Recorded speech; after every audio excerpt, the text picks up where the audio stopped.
श्री सद्गुरु सुखराम जी महाराज की अनबे वाणी है।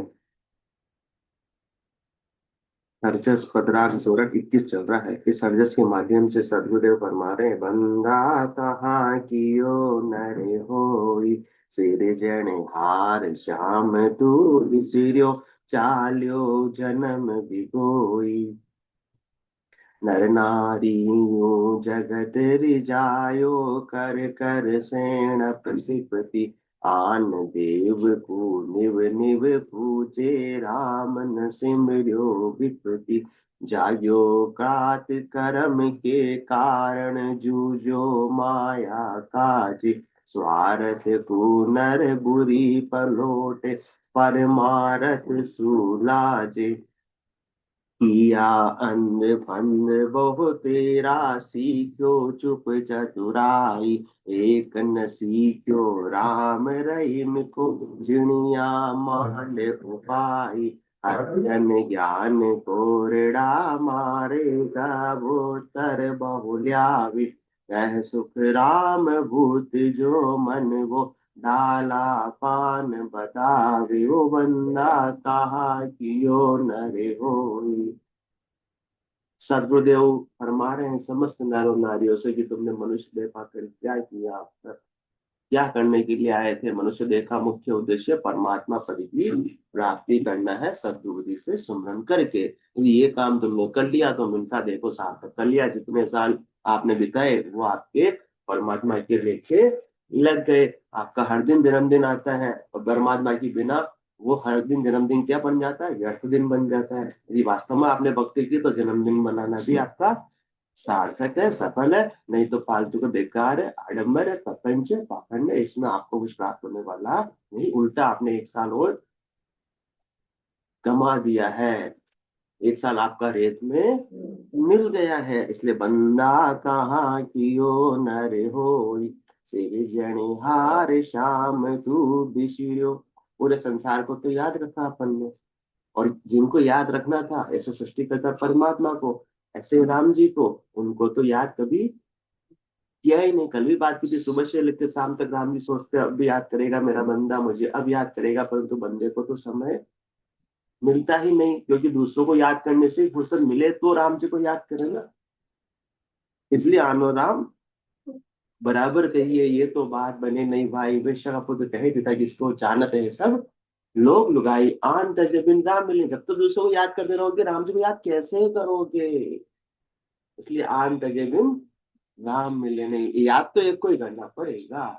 अब ये आपकी इच्छा है, इसको याद करो। कोई कहता नहीं हम तो दोनों को ही याद करेंगे, तो दुविधा में दोनों गए, माया मिलेगा राम। अब अपने अपने सत्यदेव तो एकदम सही से रास्ता बता रहे हैं। अपन समझते नहीं हम तो दोनों को याद करेंगे और दोनों के फल हमको मिल जाएंगे, तीन लोगों के फल भी बहुत सारे मिल जाएंगे, चौथा लोग तो हाजिरी तैयारी है। तैयार है उनका जी तैयार है। चौथा लोग इतना आसान नहीं है। इसी आखाए था से ना इसो तो ये एड़ाना, ताते बेग उपाय करीजे, दूरा देश पयाना।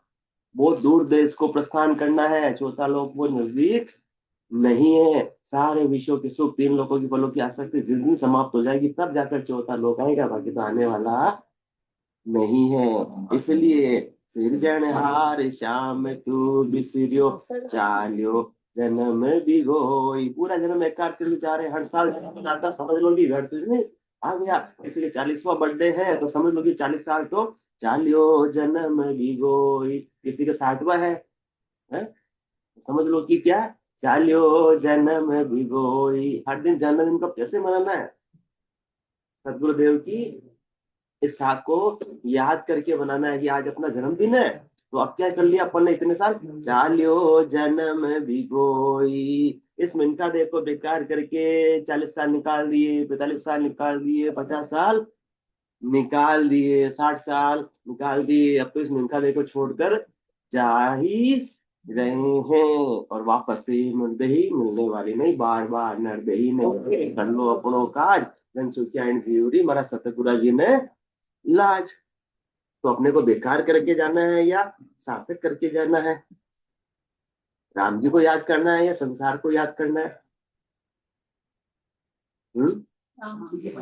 राम जी को याद करना है, तो राम जी से ही अपने को आनंद की प्राप्ति करनी है। संसार से सुख चाहिए, जिनसे सुख चाहिए उन्हीं को अपन क्या करते हैं, याद करते हैं, उन्हीं को मनाते हैं। कैसे मनाते हैं? नर नारियो जगत रिजायो, पूरे जगत को रिझाने में लगे हुए सारे नर और नारी, चल जाएगा। अरे राम जी को रिझा लेते तो संसार वालों से हाथा जोड़ी करने की जरूरत ही नहीं पड़ती। कर कर सेणप सिपति, इतना दिमाग लगाया, इतनी श्वासर भी पूंजी लगाई, इतनी करनी किया, इतनी क्रिया की, किसके लिए? संसार वालों को रिझाने के लिए। इससे अच्छा तो घर में बैठकर क्या कर लेते, राम जी को याद कर लेते, सुमरन कर लेते सद्गुरु हृदय से। तो राम जी यदि राजी हो जाते तो तुम्हारा कोई काम खराब होने वाला है ही नहीं। आन देव को निव निव, पर राम जी पे विश्वास नहीं है। अपने को किन पे विश्वास है? नर नारियो जगत रिजायो, जगत वाले पे विश्वास है कि वो हमारे काम आएंगे, इसलिए उनको रिझा रहे। और कैसे कैसे, कौन कैसे रिझता है, कौन किसमें खुश होता है, उसका दिमाग लगाते हैं कि वो ऐसे रिझ जाएगा, वही चढ़ाने से रिझ जाएगा, ये करने से वो मान जाएगा। तो कर कर सेण श्रीपति, जो जिस प्रकार से खुश होता है उस प्रकार से उसको खुश करने का प्रयास करते हैं। इसमें दिमाग लगाना पड़ता है, ऐसे ही थोड़ी कोई खुश कर सकते हैं। कौन क्या किसका किसमें इंटरेस्ट है वो चीज पहले पता लगानी पड़ती है। उसका इंटरेस्ट पूरा करो तो वो खुश हो जाता है, खुश होकर क्या कर देता है, अपना काम कर देता है। इतना दिमाग लगाना पड़ता है। आन देव को निव निव पूजे, राम न सिमर्यो विपति। और इस प्रकार से अन्य छोटे मोटे सुख की प्राप्ति करने के लिए तो लालायित रहता है, न्यू न्यू कर सबको पूछता है, परंतु ऐसे सबल की शरण में नहीं जाता है। सृष्टिकर्ता परमात्मा के नाम का सुमरण नहीं करता है। यदि सबल का शरणा ले लेगा तो फिर तेरे सारे कार्य अपने आप ही हो जाएंगे। जाग्यो रात कर्म के कारण, जूझो माया काजे, स्वार्थ नर बुरी पलोटे, परमारथ लाजे। रात और दिन शरीर और संसार के सुख प्राप्त करने के लिए कर्म करता रहता है। और हर करने का, हर क्रिया का क्या मिलता है? फल मिलता है। वो सब कर्म बंधन का कारण है। आप मत समझो कि हम तो अच्छा काम कर रहे हैं, दान कर रहे हैं, पुण्य कर रहे हैं, शुभ शुभ कर्म कर रहे हैं। अरे शुभ कर्म भी यदि आसक्ति की भावना से कर रहे हो कि बदले में मिलेगा, तो उसके लिए भी शुभ कर्म का भी क्या हो गया, पुण्य के रूप में बंद हो गया। उस बंद को भोगने के लिए भी वापस से अगली देर निश्चित रूप से दर कर आनी पड़ेगी। ये मत समझ लेना हमने तो तमोगुण को छोड़ दिया है, रजोगुण को छोड़ दिया, हमने तो सतोगुण को धारण कर लिया। हरे सतोगुण से भी उपराम नहीं होंगे तब तक काम बनने वाला नहीं। ये गुण भी किसके साथ में? ये मन के साथ में है। और जब तक मन है इस आत्मा के साथ में, तब तक तो ये मन आत्मा को वापस किसी न किसी देह में लेकर आ जाता है। इसीलिए ये मत समझ लें तो अच्छी अच्छी जगह जा रहे हैं, अच्छा अच्छा काम कर रहे हैं, यदि आसक्ति अभी उसी के अंदर है शुभ शुभ कर्म करने की, तब भी गुणातीत नहीं हुए हैं। गुणों के साथ में है, गुणों के साथ में है मतलब इस प्रकृति के साथ में है, इस माया के साथ में है। और माया का संग है, तब तक तो ये माया का देह निश्चित रूप से धरना पड़ेगा। कोई दोहराई वाली बात नहीं। सांकड़ मंदियों से पछतावे अब तुम कौन छुड़ावे, पाप पुण्य कंचन लो बेड़ी, पांव पड़िया दुख पावे। जिसके भी पांव में बेड़ी पड़ेगी उसे दुख पाना ही पाना पड़ेगा। कोई छुड़ा सकता नहीं, कोई छुड़ाने वाला नहीं है। शेर की सांकल कौन खोलने जाएगा? हाँ, कोई खोलने जाएगा? इसी प्रकार से जीव के कर्म के दुख और सुख अब जीव को ही भोगने और भुगतने पड़ेंगे, उससे कोई छुड़ा सकता नहीं। इसलिए मत समझ लेना कि हम तो सुख सुख कर्म कर रहे हैं तो हमको मुक्ति मिल जाएगी, अच्छा होगा, बदले में वापस आपको अभी तो देह, और जितने ज्यादा करोगे उतने ज्यादा देह धरनी पड़ेगी। तो शुभ कर्म को ऐसे ही करता नहीं है। कोई भी दान भी दिया जा रहा है तो किसकी भावना से कि बदले में मुझे वापस मिलेगा। 8,000 का दो तो बदले में 10,000 का मिलेगा। आप निस्वार्थ भाव से करो, बिना आसक्ति के करो, निष्काम कर्म करो। पर कोई करता है क्या? संभव ही नहीं। लोग कहते हैं कोई हमारा स्वाद नहीं होगा तो हम करेंगे ही क्यों? तो सब कुछ स्वार्थवश कर रहे हैं तो कर्म बंधन भी बंध रहे हैं। और किए हुए कर्मों को भुगते बिना इस आत्मा की मुक्ति संभव नहीं है। पुण्य क्या है? सोने की बेड़ी, और पाप क्या है? लोहे की बेड़ी। बेड़ी तो बेड़ी है, तो जाग्यो रात कर्म के कारण, जूझो माया काज। माया की प्राप्ति के लिए, माया नाम छाया कोई, माया मतलब जिसका अस्तित्व वास्तव में होता नहीं है, जिसका वजूद वास्तव में होता नहीं है, उसके लिए रात और दिन जूझ रहे। मैं तो बुद्धि उसी की, बस हमको ये सुख मिल जाए, ये सुख मिल जाए, ये सुख को दिला देवे तो उसको बहुत मानने लगते। कैसे मानने लगते हैं? धन देव को निव निव पूज, लुल लुल कर उनके क्या लगते हैं? पांव लगते हैं, जो शरीर और संसार के सुखों की प्राप्ति करा देवे। वो करा दिया, अच्छी बात है, धन्यवाद का पात्र है, परंतु वो सुख हमेशा के लिए टिकने वाले नहीं। अरे उनके पांव लगो, किनके? साध बड़ा परमार्थी, जिन सम और न कोय, जन सुख्या गर्भवास की ताप मिटावे जो। एक बार राजा जी के कुंवर का जन्मदिन था, तो राजा जी बड़े प्रसन्न थे, तो उन्होंने अपने मंत्री को बुलाया और कहा कि अपने अपने क्षेत्र के अंदर जो भी सबसे दुखी है, उनको आज दुख को दूर करो। तो फिर मंत्री ने कहा, भाई अपने जो कारागार में, अपने जेल में है, उससे ज्यादा दुखी और कौन हो सकता है, क्योंकि पराधीन सपने सुख नाई। तो ठीक है, आज कैदियों की सारी इच्छाओं को पूरा करो, आज के दिन उनकी सारी इच्छाएं पूरी होनी चाहिए। तो मंत्री जी गए कारागार के अंदर और एक कैदी से पूछा, तुम्हें क्या तकलीफ है? तुम्हारी आज तकलीफ दूर कर दी जाएगी। तो उसने कहा, आज हमारे पे इतनी मेहरबानी क्यों? क्योंकि राजा जी का, कुंवर का जन्मदिन है, बर्थडे है। तो उन्होंने कहा कि हमको दाल बहुत पतली पतली मिलती है, पानी हरी की दाल आवे, खाओ को रंजनोई नाव है।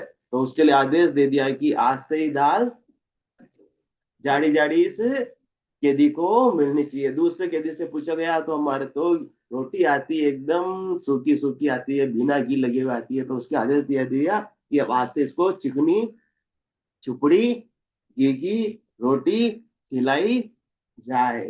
तीसरे कैदी से पूछा, रात को सोने में बहुत तकलीफ आती है, रोटी वोटी का तो मेरे को फर्क नहीं पड़ता, रात को इतने मच्छर काटता है कि नींद ही नहीं आती है। तो उसके लिए तुरंत मच्छरदानी की व्यवस्था कर दी गई। चौथे कैदी के पास में गए, तो चौथे कैदी ने फिर से पूछा, आज हम पर इतनी मेहर क्यों? क्योंकि राजा जी का आदेश है कि आज के हर एक कैदी की इच्छा पूरी की जाएगी। वास्तव में इच्छा पूरी की जाएगी, मना तो नहीं करोगे? तो राजा जी का आदेश की तो पालना कुछ भी हो जाए होगी होगी। तो उन्होंने क्या मांगा कि मुझे इस जेल से मुक्त कर दो। तो साध बड़ा परमार्थी, ये साध के समान, केवली भगवंतों के समान कोई परमार्थ करने वाला नहीं है। वो अपने को इस तीन लोगों की केर से सदा के लिए मुक्त कर देते हैं। बाकी जितने भी सिद्ध है, जितने भी अन्य देव है, वो सारे तीन लोगों की जेल में रहते हुए अपने को कोई भोजन दे रहा है, पतली पतली दाल के बाद में जाड़ी दाल दे रहा है, कोई चिकनी चुपड़ी रोटी दे रहा है, कोई मच्छरदानी की व्यवस्था कर रहा है, इतना ही काम है। परंतु जो चौथा जिसने जेल से छुड़ा दिया, उसके समान कोई परमारथ है क्या? तो उनके उनके लुल लुल के लगोने पाओ, शर्म आती है क्या लगने में? शर्म आती है अपने को? तो हाँ, शर्म आती है। तो आन देव को देव पूजे, रामन से मरियो विपति, जाग्यो रात कर्म के कारण, जूझो माया काजे, स्वार्थ को नर बुरी पलोटे, परमारथ सुलाजे। सबसे बड़ा परमारथ कौन सा? सबसे बड़ा परमारथ कौन सा? अपनी आत्मा का कल्याण करना। उसके लिए तो लाज आती है। ऐसे संत सदगुरु केवली भगवंत का जहाँ ज्ञान प्राप्त हो रहा है, वह प्राप्त करने में तो अपने को क्या आती है? लाज आती है, शर्म आती है। हम कैसे जावे? सत्संग तो उनकी होती है, औरतों की होती है, वहां जेंट्स कैसे जावे? उसमें तो लाज आती है। और शरीर संसार का कोई भी काम है तो वहां घंटों घंटों अपन कहाँ बैठ जाएंगे? हाँ, घंटों घंटों लाइन में भी इंतजार कर लेंगे कि हमारा भी नंबर आ जाओ। जिस दिन नंबर आ गया, उस दिन तो किस्मत खुल गई, भाग्यो उदय हो गई। अब तो जन्म मरण से मुक्ति मिल गई। मिल गई मुक्ति?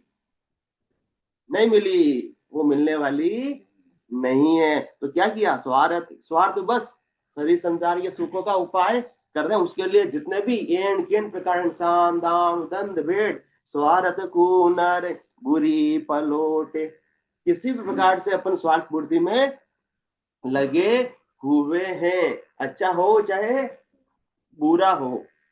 स्वार्थ को नर बुरी पलोटे, परमारथ सुलाजे। और अपने आत्मा का कल्याण करने में अपने को चिंता ही नहीं है। विचार ही नहीं आता, और शर्म आती है कि कैसे जावे, कैसे ज्ञान प्राप्त करे, पूछने में क्या शर्म आ रही है। किया अंध फंद बो तेरा, सीखो चुप चतुराई, एक न सीखो राम रहीम को, दुनिया मांड उपाई। कितने आल जाल जंजाल में उलझे में, कितने अंध फंद अपन ने लगा रखे, किसके लिए? संसार की संपत्ति को, माया को प्राप्त करने के लिए, संसार के सुखों को प्राप्त करने के लिए। और माया का सुख ऐसे ही प्राप्त हो जाता है क्या? आराम से बैठे बैठे। बहुत पचाई करनी पड़ती है, बहुत दिमाग लगाना पड़ता है, कितनों को ही ठगना पड़ता है, सबको ओवरटेक करना पड़ता है, तब जाकर आगे बढ़ पाते हैं माया के सुखों की प्राप्त करने में। ये मत समझ लेना कि वो बहुत प्रोग्रेस कर गया। अरे अपना एक पेटरी आगे बुझावण खातिर, कितना रावण रोसे। कितने जनों को, कितने जीवों को दुख देकर वो आगे बढ़ा है, कितने की हाय लेकर आगे बढ़ा, उसका तो हिसाब किताब ही नहीं है। तो एक ने सीखो राम रहीम को, दुनिया मांडे उपाई। सृष्टिकर्ता परमात्मा, उन्होंने पूरी सृष्टि की क्या की, रचना की, उनको तो याद किया ही नहीं। ऐसे सबल राम जी का तो शरणा लिया ही नहीं, और बस अंध फंद में उलझा रहा। और सीखो चुप चतुराई रे, ऐसी चतुराई, ऐसी कलाबाजी, ऐसी दाव पेच लगाता है कि जिससे संसार का सारा काम उसकी आसानी से हो जाता है। जहां अपने को रिश्वत देनी है वहां रिश्वत भी दे देता, कहता पैसा फेंको और तमाशा देखो। ऐसी चतुराई तो आ गई, परंतु आत्मा के कल्याण की चतुराई तो, सूझ तो, युद्ध पर वेद तो बिना सदगुरु के ज्ञान को श्रवण किए जागृत होने वाला नहीं है। किया अंध बंद बहु है तेरा, सीखियो चुप चतुराई, एक न सीखियो राम रही को, जिनिया मान भाई। तो ऐसे सृष्टिकर्ता परमात्मा को प्राप्त करने का भी तो विचार कर लेता, उसकी भी तो कला, उसका भी सीख ले लेता सदगुरु से, कि मैं ऐसे सृष्टिकर्ता परमात्मा को कैसे प्राप्त करूं। जिस प्रकार से संसार की चतुराई तू सीख गया, इसी प्रकार से आत्मा के कल्याण की चतुराई भी तो सीख जाता। उसमें तो क्या रह गया, ढीला रह गया, पीछे रह गया। और संसार के अंदर तो बहुत होशियार है, कुछ समझाने की जरूरत ही नहीं पड़ती है। तो किया अंध बंध बहुत तेरा, सीखो चुप चतुराई, एक न सीखो राम रहीम को, दुनिया मांडे उपाय। तो राम जी के नाम का सिमरण तो बनता ही नहीं है, उसके लिए समय नहीं है। और समय भी है तो कि हमारा मन लगता नहीं है, हम सत्संग में नहीं आ सकते और बैठकर भी भजन नहीं कर सकते, क्योंकि हमारा मन का जाता है, संसार में लग जाता है। ऐसी चुप चतुराई में ही जाता है कि ये करना, वो करना, वो करना, वो करना, और वो आसानी से सारे काम हो जाते हैं, परंतु आत्मा का कल्याण नहीं होता है। ये कौन सी मजदूरी कर रहे हैं? गधा मजदूरी कर रहे हैं, पर का काम कर रहे हैं, स्वयं का काम तो अभी अपन ने किया ही नहीं है। तो समझदार है या मूर्ख है? मूर्ख है।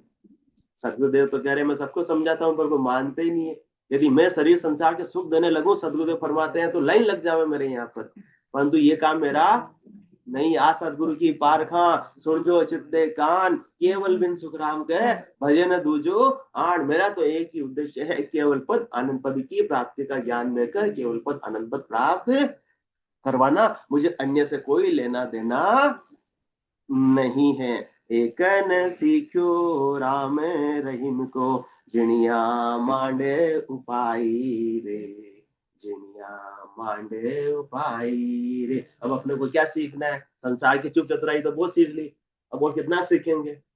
और सीखनी बाकी नहीं बाकी। आज मुंद्रा जी कहाँ लगे, बिजी है संसार के अंदर, संसार में बिजी है, सही है, संसार काम भी करना ही पड़ेगा।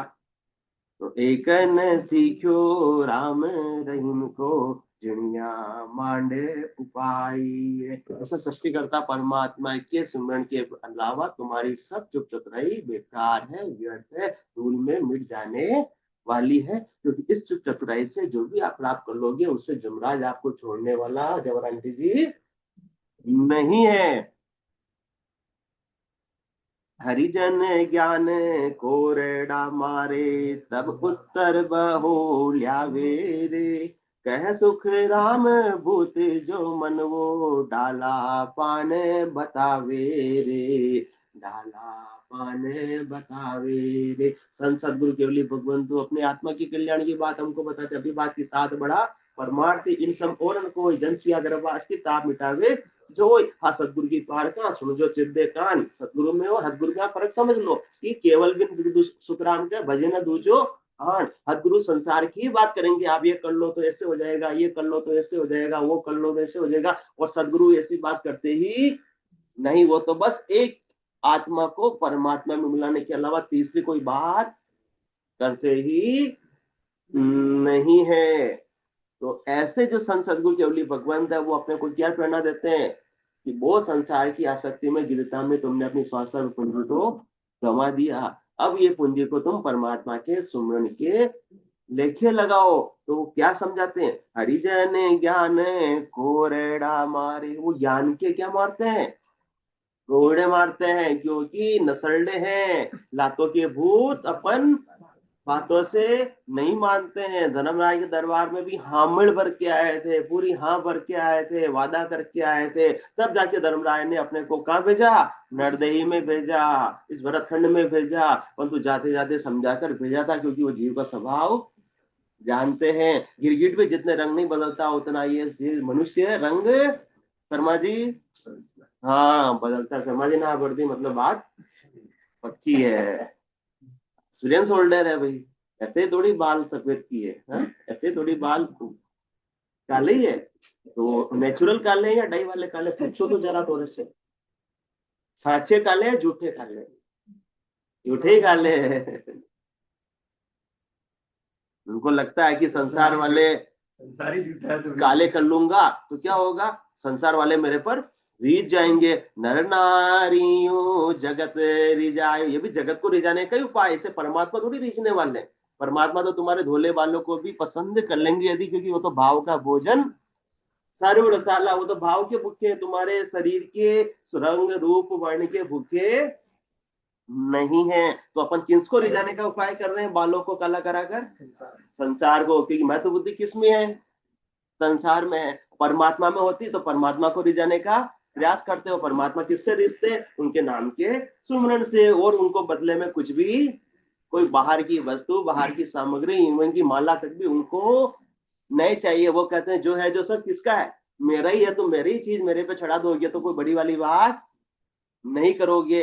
दो मित्र थे, वो एक दिन बहुत सालों बाद किसी के एक मित्र को घर पे जाने का मौका मिला, परंतु वो कुछ लेकर नहीं गए। तो लेकर नहीं गए तो मैं तो खाली हाथ आ गया, तो वहीं से एक तस्वीर लगी थी दीवार पे, वहीं से ली और वहीं पे उनके मित्र को दे दी। तो मित्र ने कहा बहुत समझदार हो गया, तो मेरी चीज मुझे दे रहा है। इसी प्रकार से अपन परमात्मा को जो भी अर्पित कर रहे हैं, चाहे आज नहीं आए अपन 56 भोग वाले, सवा मणि वाले अजमेरा साहब नहीं आए, तो 56 भोग सवा मणि भी अपन चढ़ा रहे हैं, तो भी परमात्मा की चीज परमात्मा को अर्पित कर रहे हैं, अपनी तो कुछ है नहीं। तो वो भी हंसते अपने बालक होने पे, अपने नादानी पर, कि मेरी चीज मेरे को दे रहा है। यदि तुम वास्तव में मुझे प्राप्त करना चाहता है तो मेरे नाम का सुमरन कर ले, और जो जिसका सुमरन करता है, जो जिसको याद करता है, उसमें जाकर मिल जाता है। तो तू भूलते सागर में मिल जाएगा, वृष्टि से समष्टि हो जाएगा, संकीर्ण से विशाल हो जाएगा। तो हरिजन ज्ञान कोरेड़ा मारे, संसार वाले सब अपने स्वार्थ सिद्धि की ही बात करते हैं। तो जो हरिजन है, केवल भगवंत है, संत सदगुरु है,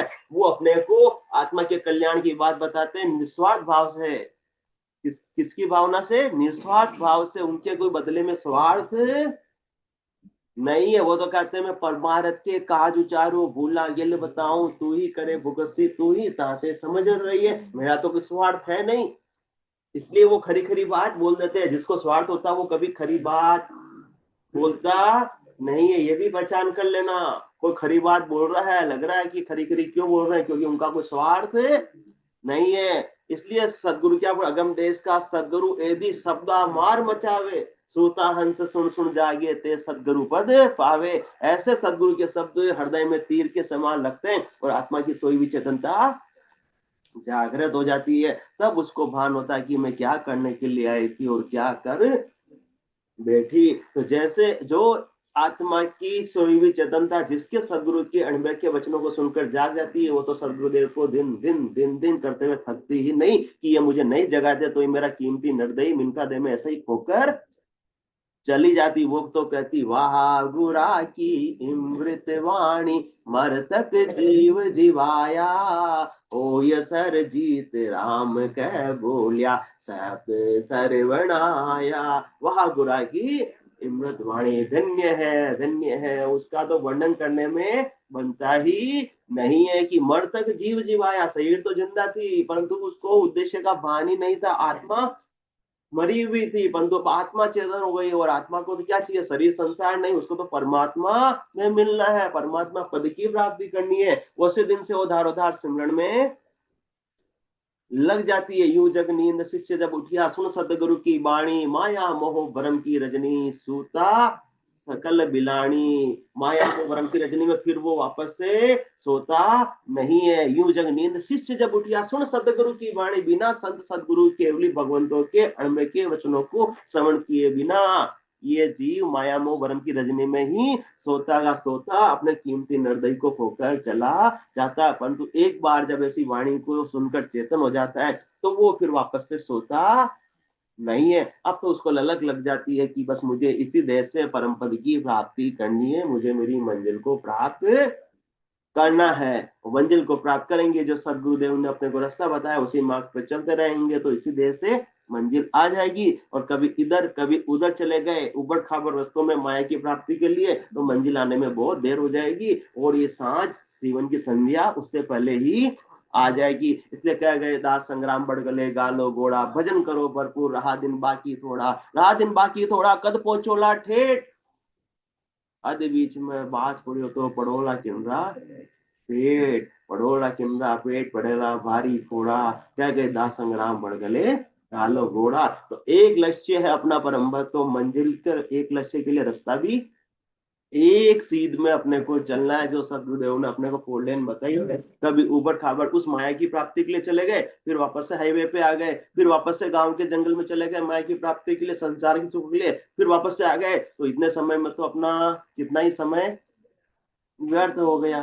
जीवन की संध्या तो आई रही, पल पल आयु घटे तन चीजे मरनो आवे आगो रे, ओ मौसर है राम भजन को हरिजन हो सो जागो रे, कठिन रोग है जामन मरना राम भजन कर त्यागो रे। तो ये समय जा रहा है, अवसर जाए निश्चलता पाछे रहे न कोई, लोहा को ताव बीज को जब को जाता बार न हो, ये अवसर चला जाएगा फिर दोबारा मिलने वाला नहीं। इसलिए बार बार नरदही नहीं रे कर लो अपनों का, जन सुखिया हमारा सतगुरा जी ने लाज। तो हरिजन ज्ञान कोरड़ा मारे तब उत्तर बहुलावे। जब ऐसे ज्ञान के कोरडे लगाते हैं, क्या लगाते हैं, नर्तन बड़ो पदारथ पायो, भजन करो नर नारी, सिमरण जसा बिसारिया सोदा, पशु संज्ञा ले धारी। तो अपने को क्या मिला है, नर्तन मिला है, परंतु तो सिमरण नहीं कर रहे हैं तो आप किसके समान हो, पशुओं के समान हो। इस प्रकार से हरिजन ज्ञान कोरडा, हमारे ज्ञान के कोरडे लगाते हैं,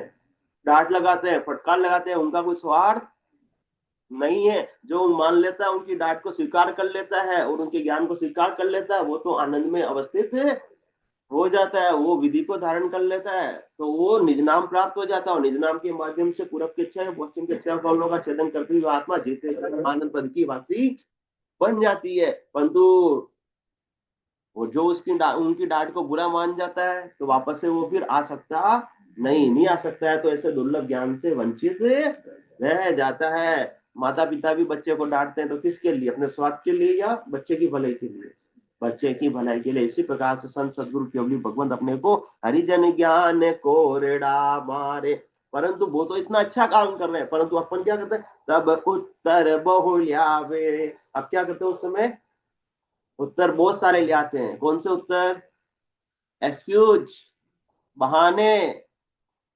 इस मन के पास में ये मन क्या चोर है, उसमें कितनी कला है, 84 कला है, तो 84 बहाने लिया जाता है। कितनी बजे सत्संग होती, 8 बजे, अरे सुबह 8 बजे, और वो भी सर्दी में, इम्पॉसिबल। अच्छा आप संडे को आ सकते, संडे को तो बाकी सारे दिन के 6 दिन के काम तुम 7वें दिन निपटाते हैं। तो हरिजन ज्ञान कोरेड़ा हमारे तब उत्तर बहुलाभ। चांडे साहब एक बार सत्संग माफी का रोज आना पड़ेगा क्या? चांडे साहब ने पूछा रोज आना पड़ेगा? तो नहीं, रोज तो नहीं आना पड़ेगा, बस एक बार आ जाओ, आपकी इच्छा हो तो आना,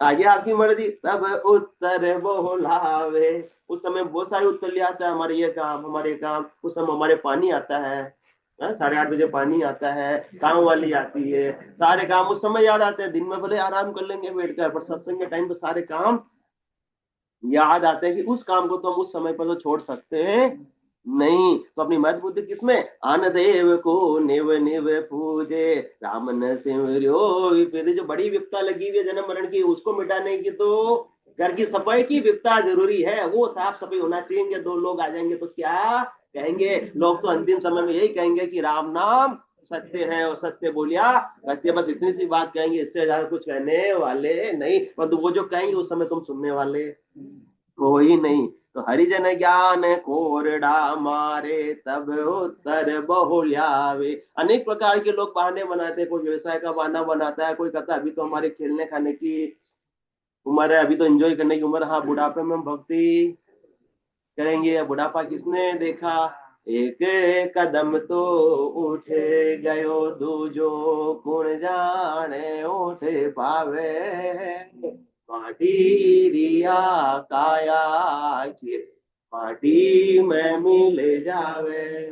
मृत्यु लोक में यो दुख बारी मरता बार में लागे रे। तो बुढ़ापा किसने पक्का देखा है कि मेरा बुढ़ापा आएगा ही आएगा? तो अनेक प्रकार के अपन बहाने करते हैं। बहाने किसके? अपने ही पैर पर अपन तो लाड़ी मार रहे हैं। उसे संत सदगुरु केवली भगवंतों का कोई बिगाड़ा नहीं हो रहा, वो अपना ही बिगाड़ा हो रहा है। जितने बहाने बनाएंगे उतना अपना ही नुकसान होगा। इसलिए कह सुख राम भूत जो मन वो डाला पान बता। हंसी बता, ये भूत है, वास्तव में भूत है। मधवा क्या है? भूत है। एक सेठ जी को भूत मिल गया था, वो सबको पता ही है। सेठ जी को बोल दिया भाई मैं तुम्हारे नौकरी करूंगा, तनख्वाह भी कुछ नहीं लूंगा, सारे काम भी कर दूंगा, परंतु मेरी एक ही शर्त है कि मैं खाली नहीं बैठ सकता, मुझे बस काम चाहिए। सेठ जी का मेरे तो इतने काम है जो पूरे होते ही नहीं है। हाँ देखो, होते हमारे माता जी के भी काम पूरे कभी होते ही नहीं। किसी का धंधा चलता है, किसी का क्या चलता है, कुछ ना कुछ चलता ही है। तो भूत ने कहा कि हाँ ठीक है, सेठ जी तो खुश हो गए, बिना तनख्वाह के ऐसा नौकर मुझे कहाँ मिलेगा, इतने नौकर रखता हूँ, चाय पिलानी पड़ती है, तो भी वो फिर खुश नहीं रहते हैं। यहाँ तो उसको भूत को चाय भी नहीं पिलानी पड़ेगी, है ना? तो राजी होकर हमारे काम करेगा।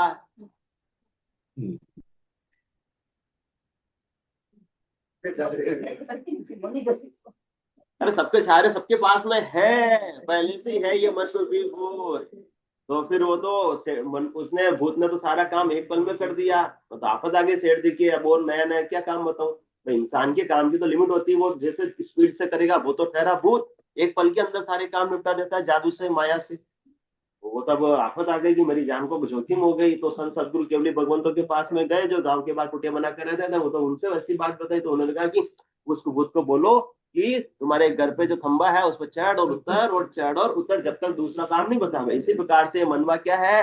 भूत है। तो इसको भी श्वास और श्वास की खंबे पे चढ़ और उतर, तो शरीर संसार के लिए उचितता अपने आप इसकी समाप्त हो जाएगी। वरना तो मन तो प्रकृति का है, मन का तो विकारों के अन्य में भटका जाता है, जब तक कि उसके केवल ज्ञान रूपी सारथी उसको प्राप्त नहीं हो जावे। संत सदगुरु केवली भगवंत अपने को सही मार्ग दिखाते हैं, ये केवल ज्ञान का सारथी अपने को प्रोवाइड करा देते हैं, जिससे कि अपनी गाड़ी चलती रहती है। तो कह सुखराम बुद्ध जो मन वो डाला पान बतावे, अपने मूल पर काम करना है, नहीं करना। मूल को सींच लेंगे तो सब अपने आप ही काम हो जाएगा। तो सिरजणे हारे श्याम तू बिसरियो चालियो जन्म भी कोई। अपन अन्य का उपाय कर रहे हैं, अन्य सुखों के लिए आन देव की उपासना कर रहे हैं, शरीर की उपासना कर रहे हैं, करनी और कर्म में कर रहे हैं। उससे अच्छा तो बस केवल एक काम कर ले, मूल कौन? सृष्टिकर्ता परमात्मा के नाम का सिमरन कर ले। में मूल को सींच लिया तो अलग से फूल को, पत्ते को, तने को, डाली को सींचने की आवश्यकता